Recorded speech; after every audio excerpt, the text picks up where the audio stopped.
Զինված ուժերի գլխավոր շտաբի պետի նախկին տեղակալ գեներալ-լեյտենանտ Հայկազ Բաղմանյանը դատարանում էր Մեղադրյալի աթոռին։ Նախկին բարձրաստիճան զինվորականը մեղադրվում է ձեռնարկատիրական գործունեությանն ապօրինի մասնակցելու, հողերի լվացման և հայտարարագրման ենթակա տվյալները թաքցնելու համար։ Դատարանը ստուգեց Բաղմանյանի ինքնությունը, ապա քննարկեց նրա նկատմամբ որպես խափանման միջոց ընտրված բացակայելու արգելքն ու 40 միլիոն դրամ գրավը փոփոխելու կամ վերացնելու հարցը։ Նախաքննության ընթացքում դեռևս կիրառված համակցված անընտրական խափանման միջոցները նախաքննության ընթացքում ապահովել են Մեղադրյալի օրինական վարքագիծը, հետևաբար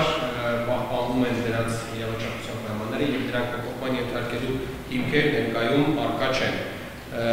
Կարծում եմ, որ Մեղադրյալի նկատմամբ ընտրված խափանման միջոցները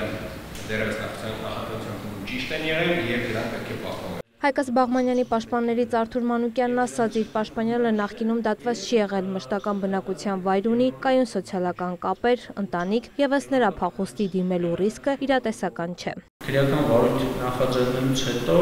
հունվարի 13-ից մինչև մարտի 7-ը ժամանակահատված ունեցել է փախուստի դիմելու, եթե նման ցանկություն ունենա, բայց բնականաբար փախուստի չի դիմել։ Գնացել եւ վերադարձել է։ Փետրվարի 24-ին մեկնել է, 25-ին վերադարձել է, մարտի 7-ին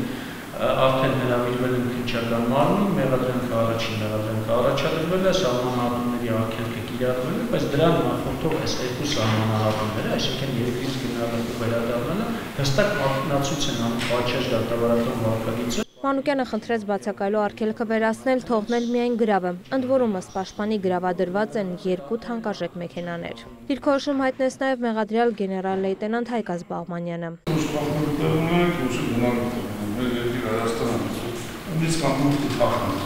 Դատանը որոշեց Մեղադրյալի նկատմամբ ընտրված խափանման միջոցներ գրավն ու բացակայելու արգելքը թողնել անփոփոխ։ Պաշտպանական կողմը միջնորդեց նաև դադարեցնել Բաղմանյանի նկատմամբ քրեական հետապնդումը, սակայն դատարանն այդ միջնորդության լուծումը հետաձգեց։ Հաջորդ նիստին դատանը կսահմանի ապացույցների հետազոտման հերթականությունը։